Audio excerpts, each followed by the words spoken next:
السلام عليكم ورحمة الله وبركاته. حبايب قلبي، ازيكم؟ يا رب تكونوا بخير. اهلا وسهلا بيكم في قناة ابداعات فرح. زي ما وعدتكم هنعمل ان شاء الله تخليل البصل. طبعا كل عام وانتم بخير. اولا البصل الاورمة، البصل الصغير اللي انتم شايفينه ده كله بصل صغير بالشكل ده. البصل ده انتم شايفينه طبعا منقوع ليه 3 ايام.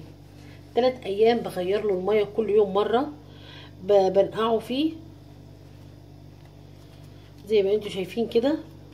طبعا تحسوا فيه قشر كتير، ده القشر ده طبعا ايه، مع النقع هو طبعا بيطلع من البصلايه نفسها.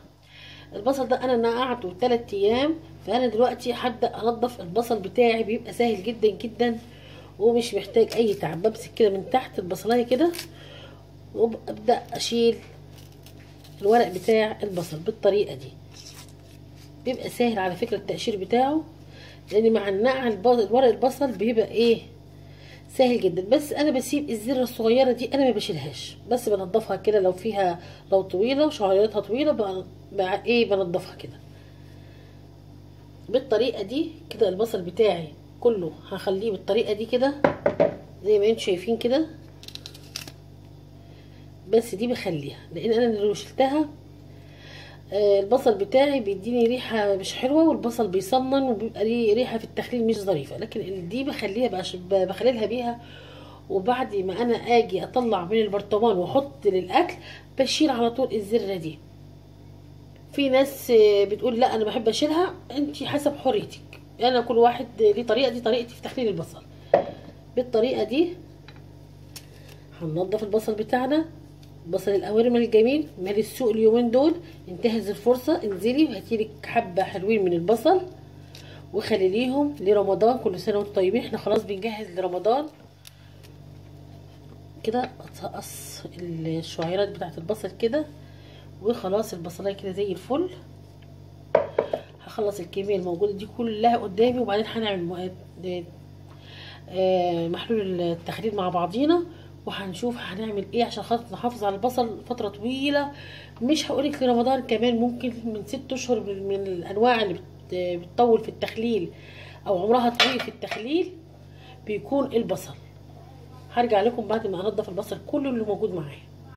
احنا خلاص نضفنا البصل وخلاص زي ما انتم شايفينه كده، وخلينا اللي هي الزره بتاعت البصل. دلوقتي هنبدا نكبس البصل بتاعنا في البرطمانات. بسم الله.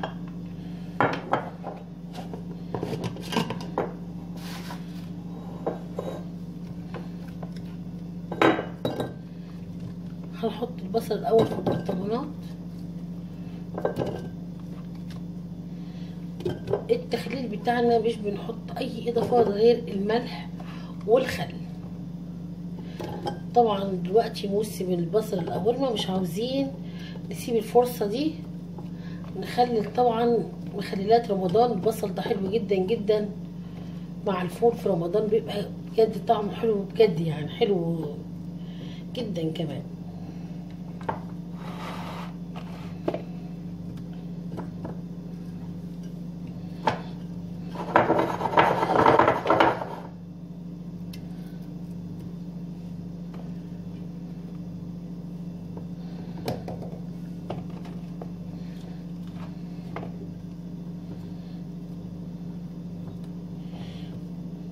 كده نكبس البصل كويس وخلاص نركن ده ونملي كمان التاني كده. حبايبي زي ما انتم شايفين خلاص كبسنا البصل بتاعنا في البرطمانات بالشكل ده.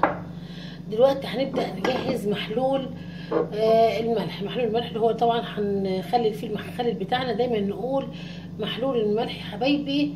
بجيب حله ميه بحطها على النار بغليها وبسيبها تبرد خالص خالص، وباخد منها عشان نخلي منها المخلل. بعد ما بردت خالص الميه المغليه اهي، كل لتر ميه بحط له 3 معالق كبيره ملح. يعني معلقه كبيره زي كده ملح، كل لتر ميه بحط له 3 معالق ملح. هنا معايا لترين الا ربع، فهحط 5 معالق ملح كده. وبرده كل لتر ميه بحط له ربع كوبايه خل، فانا هنا هحط زي نص كوبايه خل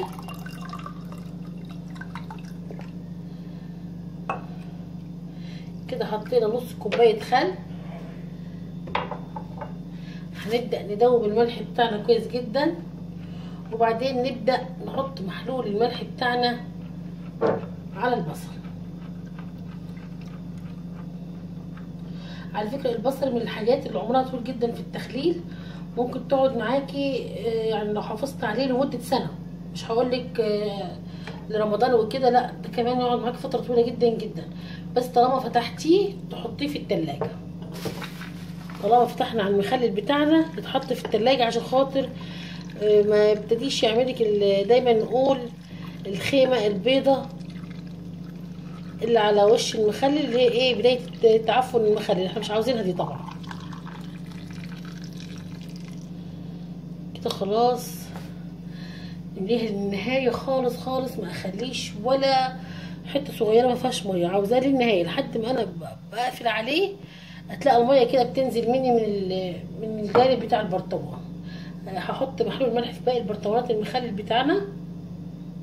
حبايب قلبي وكده خلاص احنا وصلنا للنهايه، وخلينا المخلل البصل بتاعنا الجميل ما شاء الله عليه طالع شكله تحفه في البرطمانات، وطريقه كمان سليمه 100%. والله العظيم الطريقه دي انا مجرباها وعملتها قبل كده من سنين، والله العظيم بعمله بسم الله ما شاء الله بيطلع جميل جدا جدا وطعم جدا جدا، وان شاء الله مش هيحصل له اي تلف. وده اقدر اقول لكم على ضمانتي بجد بجد. حباكم كلكم تخليوا مخلل البصل بالطريقه بتاعتي.